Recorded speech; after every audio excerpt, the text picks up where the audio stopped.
که آمدیم در اینجا حقوق ملیت ها را مطرح کردیم به عنوان برادران هم، به عنوان این که ملیت های افغانستان برادرند، نه به عنوان دشمنی ملیت ها.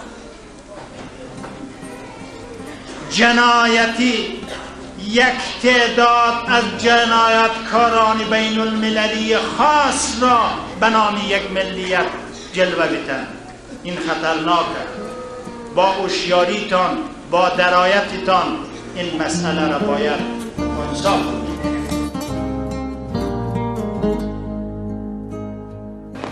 این به این معنا نیست که امروز ازبک و پشتون و هزاره علیه تاجیک موضع بگیرن.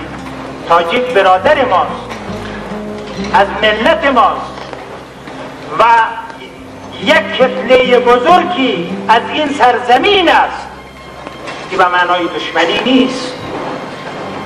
ما در این راستا تلاش میکنیم که یک روز این دشمنی را با تفاهم بین این چهار تا ملیت حل.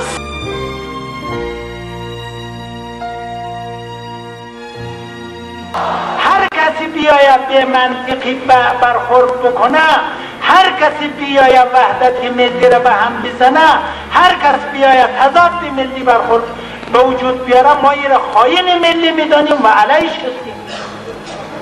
این موضع مردم ماست.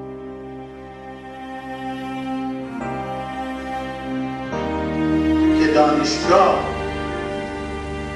که مسئله حیاتی یک جامعه را چی از نگاه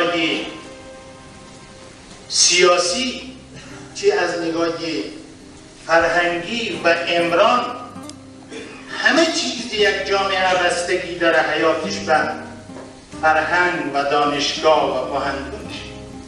اگر فرهنگ و دانشگاه در بین یک مردم در حال سقوط مواجه شود، حیاتی اون مردم به خطر است و نابودی است. رو منافع ملی و اسلامی همه ایجاب می‌کند. دانشگاه باید و پای استاد شود و محصلین بیایدند اینجا. من معتقدم که از دانشگاه کسی میترسد که او در این مملکت خیانت کرده یا خیانت میکنه.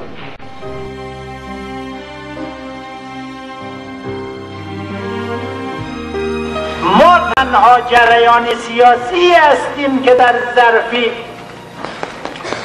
20 ماه گفتیم جنبش قابل حذف نیست، باید بپذیریم و یک واقعیت است. هر کس بر تمامیت ارضی افغانستان، وحدت ملی افغانستان فکر میکنه، کسی را حذف نکنه. ما تنها جریانی هستیم که در شورای قیادی از حقوق جنبش دفاع کردیم، در شورای جهادی دفاع کردیم و گفتیم تا روی این موضوع هستیم.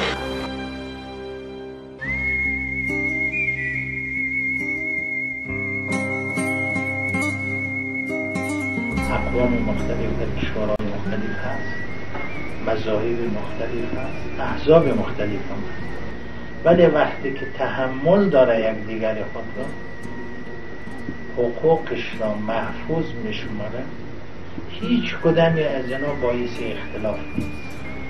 نه مذاهب مختلف باعث اختلاف است، نه اقوام مختلف باعث اختلاف است، نه احزاب مختلف باعث اختلاف.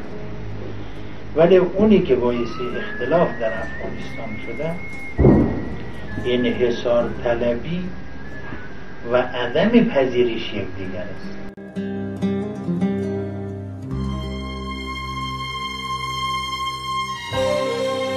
ما گفتیم در اینجا انتخابات باید انتخابات احزاب و آزاد باشه روی یک حوزه مرکزی. افراد مستقل هم که کاندید کردن میتونن